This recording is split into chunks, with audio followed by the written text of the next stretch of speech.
o futebol hoje deixou de ser o esporte bretão? Eu explico por quê. Bretão naquela acepção que nunca foi, né? Quer dizer, eles inventaram a bagaça, sim, né? Mas no sentido de cavaleiros, mas não. pro povão, o esporte pro povo. Porque hoje, se você quiser levar, por exemplo, no jogo do Palmeiras, se você quiser levar sua família, você não vai gastar menos de R$600. Não, pode vender um rim. É. E fora alimentação, fora para você guardar o carro. Então, hoje, essa gourmetização do futebol, você é a favor? Totalmente contrário. Aliás, qualquer elitização, eu sou contrário. Uma questão de, como cidadão, né? Como jornalista, nem como alguém que está há 32 anos fazendo futebol, trabalhando e acompanhando futebol. Até porque há um princípio que é pavoroso, sempre deplorável, de uma certa eugenia. Não, vamos, né, aumentar o ticket médio, aumentar, trazer as famílias. Quais famílias? As famílias de bem, né? Os homens de bem, né? É sempre perigoso, né? Eu sou um dos caras que sou frontalmente contrário, por exemplo, falando aí eu posso falar um pouquinho mais porque é o clube que eu torço, que a minha família quase sempre vai ao Allianz Parque, que é o Palmeiras, aquele cerco. Polêmica, bomba. Mas assim, se eu te mostrar meu WhatsApp, vai ter muita gente me chamando de Mauro Gambetti, né? Aliás, ontem pela primeira vez eu tive até que bloquear 2 pessoas no meu Zap, porque eu não bloqueio ninguém mesmo nas redes sociais, porque num dos grupos que eu participava lá já há algum tempo, tem alguns amigos até, gente importante, que até depois você mandar uma mensagem, talvez eles não respondem, né, mas acompanham, e eu acho muito deselegante quando você é convidado a um grupo, você sair, né? Mas a partir de agora eu vou ter que tomar cuidado, porque assim, daí tava me xingando, tal, na transmissão da Jovem Pan, daí eu vi que, aí me marcaram, eu respondi pro cara, tal, não sei o que lá. Mas tudo bem, segue o jogo, já xingou, uma elogia, tem quem defende, que elogia, faz parte do jogo. O problema é que logo depois, aliás, durante o jogo, estava me xingando no momento que estava alguém sendo atendido no jogo, aí veio a pergunta fatal, quem é que você vota? Né? Eu peguei e falei quem eu votava, né? Que aliás é claro, aliás eu falei em quem eu não votava, o que no segundo turno deixa claro em quem eu voto, né?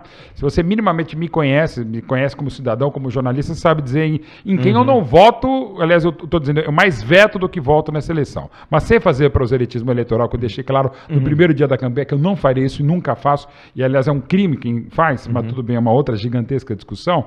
Eu falei em quem não votava, bom, eu acho que, e aliás isso desencadeou que logo após o apito final, eu saindo da transmissão da Jovem Pan, 2 pessoas, praticamente ao mesmo tempo, que eram evidentemente desse grupo, começaram a me xingar como que era Mauro Gambetti, se eu já ia vestir a camisa do Corinthians, coisa e tal, a do São Paulo também, enfim. E aí começaram, eu ataco do mesmo jeito que eu sou contra-atacado nessas coisas até, porque era no Zap normal e tal. E aí tava no nível que eu falei, gente, eu voltei ao grupo, falei, gente, 2 pessoas aqui desse grupo, que eu evidentemente não conhecia, vieram no meu WhatsApp, então é o seguinte, por conta disso eu vou sair, né?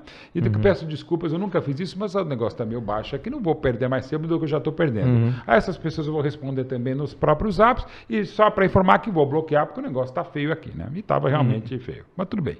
Aí quando eu fui bloquear e fui ver, né, você entra na foto, no perfil, né, não só na foto, é a foto mais destacada, e eu não enxergo bem, quando eu vejo, a foto era simplesmente um Mussolini com o distintivo do Palmeiras, né, eu falei, cara, demorou para eu sair desse grupo, que eu nem sei como é que eu entrei, mas agora eu sei como é que eu saí. Se tivesse avistado antes, já teria. Então, nesse clima de beligerância e intolerância, também é fundamental, não quero aqui demonizar o Raniel, no caso do Sport Vasco, né, do Retiro. Mas, velho, faz um gol, nunca castrar a comemoração, mas comemora, mas não vai para a torcida organizada do adversário e não sei quem do Vasco pega e atira uma cadeira no gramado, eu sei, mas é um ato de, no mínimo, deselegante, diria querida companheira Sandra Nemberg. Então, assim, evite-se. Então, ele que se pura, como foi punido e tal. Mas daí a justificar, evidentemente, uma invasão de campo, que lamentavelmente não é a primeira vez lá e não é a primeira vez em vários lugares, né? E também não vai ser a última, porque, lamentavelmente, a STJD é conivente, leniente com essa situação.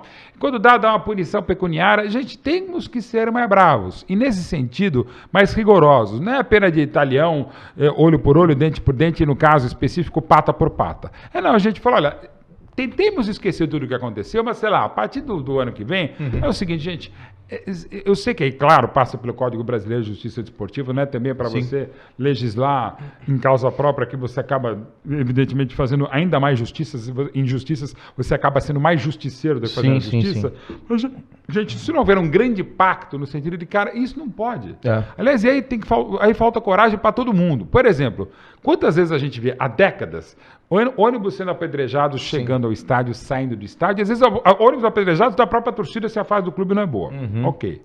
Tem que ter o seguinte, quando tá indo pro jogo, é apedrejado o ônibus, ou eventualmente, dependendo do estádio, vestiário, não tem jogo. Parece que o O estádio de teve no futebol, Grenal, a lei cara, não acontece nada. Mesmo com a própria internet, que está começando a acontecer, que se acontecer, gente, temos que ser intolerâncias, tolerância zero contra os intolerantes. Sim. É um jeito, cara. Tá aqui um cara que gosta do diálogo, conversa muito, fala pra cacete, às vezes não ouço tanto, mas, velho, minimamente, vamos bater a bola. E vamos parar, até o texto que eu publiquei nos lugares no teu blog aqui, assim, gente, não é onde vamos parar, não, onde vamos começar a fazer alguma coisa. Isso passa por atletas, passa por nós da mídia, que às vezes a gente irresponsavelmente acaba criando um clima mais bélico do que já tem. E não é só para incitar duelo, a gente trocar o termo adversário por inimigo. Não, muitas pataquadas que a gente fala. Às vezes por clubismo, às vezes por bairrismo, às vezes por ignorância, às vezes porque a gente está num mau dia, mas vamos ter o mínimo de responsabilidade. E lamentavelmente vários atores do futebol não têm.